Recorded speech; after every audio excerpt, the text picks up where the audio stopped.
밤하늘은 별빛을 삼킨 듯 어두웠고 궁 안의 대나무 숲은 바람 한 점에도 바스락거렸다. 그런 가운데 왕 이정은 서고 깊숙한 곳에 감춰져 있던 비밀 가계도를 꺼내 들고 있었다. 그의 손끝은 가볍게 떨렸고 가슴은 무거운 진실 앞에 무너지기 직전이었다. 팔척기는 우리 왕가의 피에서 태어났단 말인가. 그의 시선은 문서 위 혈통의 갈래마다 새겨진 이름들을 훑었다. 100여 년 전 한 왕자가 혼외로 낳은 아이. 그 아이는 족보에서 지워졌고 뒷골목에 무당에게 맡겨진 채 존재를 감췄다. 그리고 지금 팔척기라는 이름으로 되살아나 이 궁을 흔들고 있다. 왕이정은 입술을 깨물며 중얼거렸다. 진짜 적은 우리 안에 있었구나. 한편 망설임 없이 여리를 찾아 나섰던 강철이는 맹청에 다다랐다. 빛 하나 새어나오지 않는 어둠 속에서 그는 여리가 흘린 연옥사의 조각을 발견하고 더욱 깊숙한 곳으로 몸을 밀어넣었다. 그러나 문득 발걸음을 멈춘 그는 자신이 지금 누구를 향해 분노하고 있는지 자문했다. 팔척귀? 풍산? 아니야. 그 아이가 날 봤던 그날부터 어쩌면 이 모든 게 시작된 거였어. 그때였다. 한기가 감도는 공간 저편에서 들려온 익숙한 목소리. 강철이 넌 변했구나. 팔척귀였다. 풍산의 몸을 빌려 서 있는 그는 더 이상 짐승 같은 악귀가 아니었다. 말끝마다 슬픔이 묻어났고 눈빛에는 억울함이 번져 있었다. 왜 날 기억 못해? 넌 용이 되려던 그날 나를 봤어. 나는 단지 너를 닮고 싶었을 뿐이야. 강철이는 말없이 주먹을 쥐었다. 천년을 수행한 끝에 꿈꿨던 승천의 순간 자신을 본 그 어린아이. 그 아이가 지금 악귀가 되어 눈앞에 서 있었다. 그래서 날 끌어내렸나? 내 천년의 시간을 한순간에 무너뜨린 게 너였다고? 팔척기는 고개를 끄덕였다. 나도 몰랐어. 그때 내가 이무기인 줄은. 그냥 하늘로 올라가는 내가 부러워서 그저 바라봤던 것뿐인데 그 순간 멀리서 여리의 비명이 들려왔다. 강철이는 주저없이 달려나갔고 그를 뒤쫓던 팔척기는 조용히 중얼거렸다. 그 아이를 지켜. 그게 내가 택한 인간의 길이라면 난 끝까지 그 길을 막을 것이다. 한편 왕 이정은 데비전으로 향했다. 풍산과 왕실의 연결고리를 의심하던 그는 대면 자리에서 일부러 팔척기에 대한 단서를 흘렸다. 13년 전 풍산이 궐에 들어오기 전날 밤 이상한 기운이 감돌았지요. 그날 이후 죽음이 따라왔습니다. 데비는 잠시 굳은 표정을 지었지만 이내 익숙한 미소로 응수했다. 이상한 기운은 언제나 존재했지요. 왕이 그 기운을 두려워하지 말고 다스리셔야 하옵니다. 왕은 조용히 고개를 끄덕였지만 마음속 의심은 더 깊어졌다. 그리고 그날 밤 그는 모든 문서를 불러 모아 하나의 결론에 도달한다. 팔척기는 복수하지 않는다. 그저 기억하게 만든다. 여리의 납치 소식은 궐 안을 휘몰아쳤고 왕은 강철이와 함께 직접 용담골로 향할 채비를 갖췄다. 그곳 100년 전 팔척기가 태어난 장소, 모든 비밀의 시작이 있었던 땅, 그리고 그곳에서 숨겨진 진실과 다시 마주하게 될 것이다. 이 길이 맞을까? 여리의 몸은 낯선 산길의 습기 속에서 조금씩 식어가고 있었다. 결박된 손목이 짙은 자국을 남긴 채 떨리고 있었고 그녀의 눈은 끝없이 검은 숲을 너머를 응시했다. 숨을 죽인 채로 그녀를 둘러싼 사람들은 풍산의 제자들이었다. 눈이 가려진 그녀는 어디로 향하는지 몰랐지만 어렴풋이 들려오는 물소리와 돌길의 낙차로 여기는 용담골이라는 확신이 들었다. 바로 그곳, 100년 전 팔척기가 태어났다는 금기의 땅. 여기서 무슨 일을 하려는 거야? 그녀는 자신을 끌고 가는 이들 사이에서 낮게 중얼거렸다. 제자들은 말이 없었다. 그들의 얼굴엔 감정이 없었고 그저 풍산의 뜻을 수행하는 하수인에 불과했다. 그리고 길의 끝, 바위산을 깎아 만든 것 같은 제단이 모습을 드러냈다. 검붉은 피로 그려진 팔각의 문양 위에는 오칠한 목상이 하나 놓여 있었고 그 중앙에 붉은 꽃 한 송이가 시들어 있었다. 그 순간 눈을 가리고 있던 천이 풀렸다. 풍산 아니, 팔척귀의 형상을 한 풍산이 느릿하게 모습을 드러냈다. 흰 동공 속에서 희미한 불빛이 번졌다. 그 목소리는 마치 여러 사람이 동시에 말하는 듯한 중첩된 울림이었다. 열이 드디어 너를 여기에 불러냈구나. 여리는 비틀거렸다. 숨이 차올랐고 가슴 한복판에 식은 땀이 흘렀다. 그녀는 이를 악물고 말했다. 내가 찾던 재물인가? 팔척귀는 웃었다. 웃음이라고 하기엔 지나치게 건조했고 오히려 비탄에 가까운 떨림이었다. 재물이라기보단 마지막 조각이다. 내가 지우지 못했던 기억. 그날 내가 태어날 때 너희 조모 넙덕이 날 본 유일한 무녀였지. 그리고 널 통해 난 끝을 맺으려 한다. 여리의 얼굴이 새하얘졌다. 내 할머니를 죽인 게 너였어? 팔척귀는 잠시 침묵했다. 그리고는 고개를 저었다. 죽인 것은 나다. 그러나 원인을 제공한 자는 인간이었다. 넙덕은 날 봉인하러 왔고 난 그 봉인이 두려워 공격했지. 하지만 진정한 악의는 인간들로부터 비롯되었다. 그의 말에 여리는 혼란스러웠다. 증오하고 싶었다. 명백한 가해자였으니까. 그러나 그 눈동자 속에 가득한 억울함은 단순한 괴물이 아니었다. 팔척귀 역시 그날로부터 벗어나지 못한 피해자였던 것이다. 난 널 천도할 거야. 여리는 다짐하듯 말했다. 팔척귀의 표정이 굳었다. 그럴 수 없을 거다. 나를 천도하면 넌 살아남지 못해. 그건 이 땅에 깃든 원한의 균형을 깨뜨리는 일이니까. 너를 해치려는 게 아니다. 그저 나를 잊어주었으면 해. 나의 존재는 증오로 완성되니까. 그 순간 강철이의 목소리가 어둠을 가르고 울려 퍼졌다. 그럼 나도 널 잊을 수 있을까? 모든 이들이 돌아보았다. 칼을 움켜쥔 강철이는 천천히 제단을 향해 걸어왔다. 등 뒤엔 푸른 빛이 일렁였고 이무기의 기운이 꿈틀거리고 있었다. 풍산의 제자들이 덤벼들었지만 강철이는 손끝 하나 까딱하지 않고 그들을 제압했다. 내 천년을 부순 게 내 시선이었지. 그땐 널 미워했다.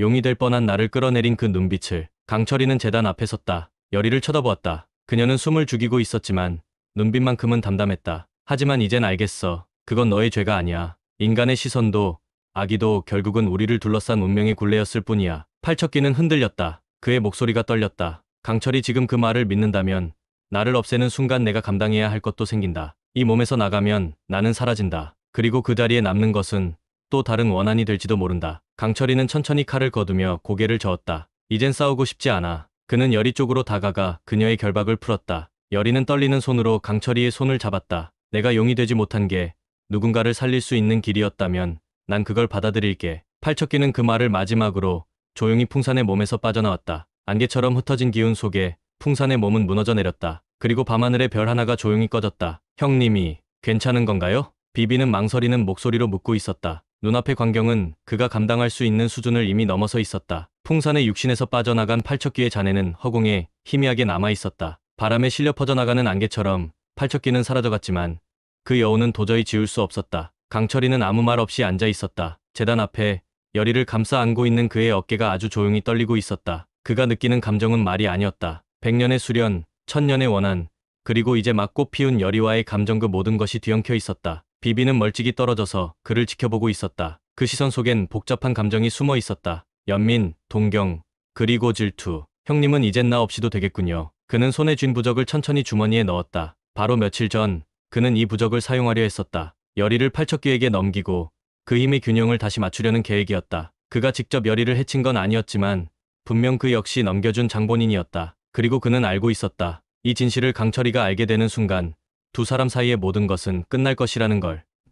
하지만 형님, 비비는 천천히 걸어 나왔다. 여전히 멍한 눈빛으로 앉아있는 강철이에게 다가서며 입을 열었다. 그날 열이를 데려가게 두었던 건 저예요. 그게 형님을 지키는 길이라고 생각했어요. 열이의 눈이 순간 커졌다. 강철이는 그 말에 고개를 천천히 들었다. 그의 눈빛은 굳어 있었다. 감정이 담겨 있지 않았다. 마치 무언가를 끊어내려는 사람의 얼굴처럼. 너 무슨 말을? 형님이 계속 열이와 함께 있으면 승천 못 하시잖아요. 그게 너무 무서웠어요. 언젠가 형님이 인간으로 남는 게 당연해질까봐. 이무기가 아니라 인간이 되어버릴까봐. 비비는 말하며 웃었다. 웃고 있었지만 눈물은 끝도 없이 흘렀다. 나 혼자만 형님을 위해 1000년을 지켜왔고 형님을 위해 목숨도 걸었는데 형님은 그 여자 하나만 바라보고. 강철이의 주먹이 떨렸다. 그래서 널 넘겼다고. 열이를? 난 팔척기를 두려워하지 않았어요. 오히려 그 힘이 다시 형님을 용으로 되돌릴 수 있을까 기대했죠. 열이는 숨을 들이켰다. 비비의 말은 죄악이었다. 하지만 그 속엔 처절한 외로움도 있었다. 그 순간 강철이는 일어섰다. 말없이 열이 앞을 가로막고 비비를 응시했다. 넌 날 위해 그랬다 했지. 맞아요. 하지만 내가 원한 건 그게 아니야. 강철이의 목소리는 낮고 단호했다. 그는 천천히 다가와 비비의 앞에 섰다. 두 사람 사이의 거리엔 날카로운 감정이 실려 있었다. 나를 위해서가 아니라 내 욕심이었잖아. 비비는 무너져 내릴 듯 웃었다. 그러나 그 웃음은 곧 눈물로 바뀌었다. 그래요. 나만 형님 곁에 있고 싶었어요. 그 여자와 형님이 함께하는 걸 도저히 못 견디겠더라고요. 난 형님의 그림자라도 괜찮다고 생각했는데. 비비는 땅을 향해 머리를 깊숙이 숙였다. 그의 어깨가 크게 들썩였다. 강철이는 그 모습을 가만히 지켜보다 천천히 등을 돌렸다. 넌 이제 내 곁에 있을 수 없어. 그게 벌인가요? 아니, 기회야. 강철이는 대답했다. 이제부터는 내가 나 없이 살아야 해. 진짜 내 삶을 찾아가. 날 위해 살지 마. 내 자신을 위해 살아. 비비는 대답하지 않았다. 그는 그대로 주저앉았다. 등 뒤로 해가 서서히 떠오르고 있었다. 그 아침의 햇빛은 이상하리만큼 따뜻했다. 강철이와 열이는 재단을 떠났다. 서로 말이 없었다. 하지만 그 침묵은 불편하지 않았다. 서로의 숨소리만으로도 감정이 오갔다. 강철이, 열이가 먼저 입을 열었다. 강철이는 멈춰섰다. 이제 정말 끝난 거야? 강철이는 고개를 끄덕였다. 팔척기는 원한을 풀었고 풍산도 사라졌어. 하지만 그는 말을 멈췄다. 열이는 조심스럽게 그의 손을 잡았다. 우리도 끝난 건 아니지? 그 말에 강철이는 웃었다. 그날 처음으로 진심으로 웃었다. 아니, 이제부터가 시작이야. 그 순간 멀리서 부적 하나가 불타며 하늘을 향해 날아올랐다. 그 부적의 주인은 비비였다. 그는 홀로 산등성이 위에 서 있었다. 자신의 과거를 태우며 새로운 길을 준비하고 있었다. 그 또한 천천히 인간이 되어가고 있었다. 새벽의 안개는 궁궐의 지붕 위를 부드럽게 덮고 있었다. 안개 사이로 고요히 울리는 목탁 소리, 그리고 느릿하게 울려 퍼지는 북소리, 가섭스님이 주재하는 작고 은밀한 의식이 궁 내부에서 치러지고 있었다. 향냄새가 짙게 피어오르는 그 공간에 여리와 강철이는 말없이 무릎을 꿇고 있었다. 망령이 붙은 핏줄은 언젠가 또다시 뿌리를 내립니다. 가섭 스님의 목소리는 담담했지만 그 안엔 수많은 고해와 후회의 무게가 실려 있었다. 팔척귀가 남긴 기운은 이제 사라졌으나 그의 원한은 아직 전부 풀리지 않았소. 강철이는 가만히 눈을 감았다. 머릿속에 떠오르는 건 풍산의 눈이었다. 그 안에 깃든 팔척귀의 슬픔, 그리고 두려움. 그 존재는 분명 괴물이었다. 하지만 동시에 너무도 외로웠던 한 존재였다. 팔척귀는 말했습니다. 왕가의 핏줄이 진짜 원흉이다. 그렇다면 여리가 입을 열었다. 그녀의 눈빛엔 확신이 있었다. 그가 말한 핏줄은 대왕 대비입니까? 가섭 스님은 대답하지 않았다. 대신 묵묵히 경기석이 담긴 오칠함을 여리 앞으로 밀었다. 그 안에는 오래된 종이 몇 장이 들어있었다. 거칠고 누렇게 바랜 그것은 궁 안에서조차 찾을 수 없었던 왕실 가계도의 사본이었다. 이건 내가 13년 전 대비의 명으로 팔척귀를 조사하며 얻은 자료요. 스님의 목소리는 떨렸다. 그때 난 몰랐소. 아니, 알면서도 외면했소. 팔척귀가 말한 왕가의 핏줄이 누구였는지를. 여리는 종이 위의 이름들을 따라 손가락을 움직였다. 이정왕, 대비, 그리고 그 아래로 이어지는 자식들의 이름, 그리고 희미하게 지워진 하나의 이름. 이화성. 강철이가 중얼거리듯 말했다. 그 이름은 왕실의 정통 혈통이 아닌 반계 혈족이었다. 전쟁으로 몰락한 측계 왕손. 조정에선 그의 존재를 이미 지운 것으로 되어 있었지만 실은 그가 살아있었고 팔척귀의 증오도 그에게 향해 있었다. 그 아이가 100년 전 강철이를 보았던 아이라면. 여리가 조심스럽게 입을 열었다. 그때 그 아이가 이화성이라면 모든 게 맞아떨어져요. 강철이의 승천을 막고 동시에 팔척귀로 태어나게 된 운명의 시작이. 가섭 스님은 조용히 고개를 끄덕였다. 맞소. 그리고 그는 다시 나타났소. 그 시각, 궁 바깥, 비비는 낡은 절에 홀로 서 있었다. 스님의 법구를 훔쳐낸 것이 아니었다. 그는 단지 떠날 준비를 하고 있었다. 비비의 손에는 접힌 편지 한 장이 들려 있었다. 형님께. 그는 낮게 읊조리며 천천히 입을 열었다. 나는 형님을 구하려 했지만 결국 형님을 옥죄고 말았습니다. 그의 눈빛은 지쳐 있었고 후회의 늪에 빠져 있었다. 이제는 형님 곁을 떠나 내 길을 찾을 겁니다. 팔척귀가 죽으며 남긴 마지막 말처럼 나도 인간이 되어보려 합니다. 비비는 조용히 편지를 불 속에 던졌다. 불꽃이 타오르며 연기가 하늘로 퍼져나갔다. 그 연기 속에서 그는 형의 얼굴을 떠올렸다. 어린 시절부터 늘 자신을 지켜줬던 이무기 형님. 영겁의 시간 속에서도 변치 않았던 유일한 의지처. 잘 가요, 형님. 왕이정은 데뷔 전에 정원에서 혼자 생각에 잠겨 있었다. 여리와 강철이가 가져온 가계도, 그리고 스님의 증언. 모든 퍼즐이 맞춰지는 순간이었다. 결국 내 피가 이 나라를 망쳐왔구나. 그는 천천히 일어섰다. 얼굴은 평온했지만 눈빛은 더없이 날카로웠다. 이제는 결단을 내려야 할 때였다. 왕으로서가 아니라 한 사람의 인간으로서. 대비를 조용히 궁 밖으로 보내야겠구나. 그 말이 끝나자 문 바깥에서 대기하던 환관이 조용히 다가왔다. 전하, 이화성 대군이 대비전을 방문 중이라 합니다. 이정은 눈을 감았다. 드디어 모든 것이 겹쳐지는 순간이었다. 강철이와 여리는 스님과의 대화를 마치고 나왔다. 두 사람의 걸음은 무거웠다. 하지만 그 속엔 희망이 있었다. 우리 아직 끝난 게 아니지? 여리가 묻자 강철이는 그녀의 손을 조용히 잡았다.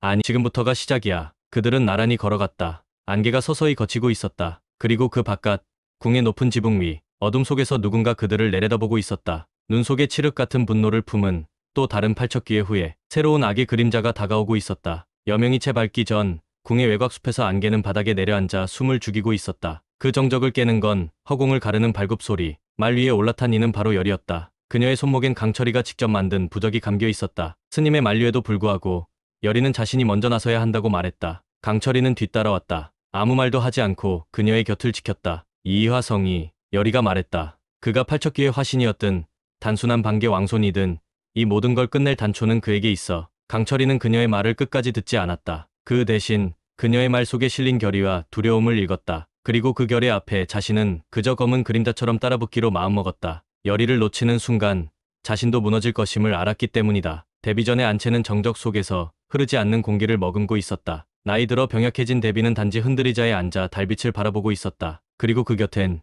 이화성이 있었다. 내가 여리를 납치했느냐? 이정왕이 문을 열고 들어서자마자 묻는다. 눈빛은 냉철했고 걸음은 한치의 망설임도 없었다. 이화성은 웃었다. 그 웃음은 불길했고 오래전 잊혀진 피의 기억을 품은 자의 미소였다. 전하께선 저를 잊으셨겠지요. 단지 반개의 이름 없는 자. 그러나 나는 잊지 않았습니다. 단 한순간도. 내 어미가 피를 토하며 궁 밖으로 내쳐졌을 때 당신의 조상이 뭐라 했는지. 데뷔는 고개를 돌리지 않았다. 오래전의 기억 속에 묻어둔 그날의 장면들이 되살아나는 듯 손끝이 떨렸다. 그 죄를 너 혼자 갚으려 하느냐? 왕이 묻는다. 아니요. 그 죗값은 왕가의 피로 받으셔야 합니다. 그 말이 떨어지자 이화성의 몸에서 어둠 같은 기운이 피어오른다. 팔척귀의 잔재였다. 그 기운은 이전 풍산에게 깃들었던 팔척귀의 일부였다. 마치 분리된 영혼처럼 왕실에 남겨진 증오가 그를 매개로 다시 깨어나고 있었던 것이다. 저기야, 저기가 귀문이 열린 자리야. 가섭스님은 강철이와 열의를 데리고 궁 남쪽 망청지의 석탑 뒤편으로 향했다. 바위와 수풀이 어우러진 그곳엔 오래된 제단 자국이 남아 있었다. 그 제단은 100년 전 팔척귀가 봉인되기 전 마지막으로 모습을 드러낸 자리라고 한다. 열의는 석탑을 조심스럽게 쓰다듬었다. 손끝에서 미세한 진동이 느껴졌다. 경기석이 반응했다. 그리고 그 안에서 어떤 소리가 메아리처럼 퍼졌다. 나를 기억해줘. 작은 목소리, 그러나 너무나도 분명한 울림이었다. 열의는 숨을 삼켰다. 팔척귀가 아직 남아있어. 그녀의 목소리는 떨리고 있었다. 그리고 그 떨림 속에서 석탑 아래 무너진 바위 틈으로부터 검은 기운이 피어오른다. 팔척귀의 혼백, 아니, 그보다 더 깊은 증오가 귀문을 통해 다시 이 세상으로 스며들고 있었다. 이화성은 왕 앞에서 무릎을 꿇었다. 그러나 그것은 복종이 아니었다. 마치 무언가를 받드는 제사장의 자세였다. 피는 피로 씻어야 합니다. 제게 남은 시간은 얼마 없지만 그 이전에 팔척귀의 원한만큼은 모두 지우고 가겠습니다. 그는 손가락에 감겨있던 오칠 부적을 찢는다. 그 순간 그의 눈에서 검은 피눈물이 흘렀다. 그것은 인간의 것이 아니었다. 그리고 그 피는 바닥으로 떨어지며 형체를 만들기 시작한다. 팔척귀가 아닌 새로운 악귀의 형상. 이화성은 고개를 들어 왕을 바라보며 마지막으로 말했다. 전하께선 이 피의 죄를 받아들일 준비가 되었습니까? 반대편 귀문에서 나타난 검은 그림자는 열의를 향해 다가오고 있었다. 강철이는 그녀를 등 뒤로 숨기며 명도를 꺼냈다. 이번엔 내가 먼저 나서겠다. 그 말에 열의는 그를 잡아당겼다. 강철이, 넌 더 이상 괴물로 싸우지 마. 그건 너의 싸움이 아니야. 나도 이제 무녀로서의 나를 받아들일 거야. 그녀는 경기석을 꺼내 들고 석탑 앞에 무릎을 꿇었다. 숨을 고르고 낮은 목소리로 주문을 외우기 시작했다. 여전히 서툴고 여전히 불안했지만 그 속엔 그녀만의 신념이 담겨 있었다. 하늘이 잠시 밝아졌다. 열의의 기도가 석탑을 타고 퍼지며 검은 기운을 정화하기 시작했다. 팔척귀의 울음소리가 낮게 길게 퍼졌다. 기억나를. 그리고 조용히 사라졌다. 열의가 힘없이 주저앉았다. 강철이는 그녀의 어깨를 부드럽게 끌어안았다. 이젠 정말 끝난 거야? 그녀의 질문에 강철이는 대답하지 않았다. 다만 멀리 궁 쪽을 바라보며 말했다. 아니, 아직 남아있어. 이화성 그리고 왕가의 그림자. 그들이 돌아서려는 순간 스님이 나타났다. 그의 눈빛은 무거웠다. 열의, 강철이 데뷔전이 불길에 휩싸였습니다. 그 순간 궁정문의 피를 흘리며 쓰러진 이화성이 마지막 숨을 토해냈다. 강철아, 너만은 용이 되어라. 그는 웃고 있었다. 자신의 몸을 빌려 다시는 누구도 저주하지 못하도록 마지막 불꽃을 삼킨 듯한 얼굴로. 원한은 점차 사라지고 연심은 점점 깊어진다. 그러나 왕실의 죄와 과거의 그림자는 여전히 이들을 조여오고 있었다. 그리고 저 멀리 하늘 끝, 승천하지 못한 이무기의 심장이 다시 한번 고동치고 있었다. 지금까지 귀궁11화 내피셜이었습니다. 악귀보다 더 두려운 건 죄를 숨기려는 인간의 마음이었습니다. 열의와 강철이는 이제 진실의 중심에 서게 됩니다. 왕실의 피가 흘린 죄, 그 그림자를 마주한 순간 과연 이들은 원한을 넘어 구원의 길로 나아갈 수 있을까요? 다음 12화에서는 더욱 거세지는 왕실의 비밀과 팔척귀의 마지막 진실이 펼쳐집니다. 놓치지 마세요. 감정을 읽는 드라마 내피셜 채널 드로디였습니다. 좋아요와 구독을 부탁드립니다. 감사합니다.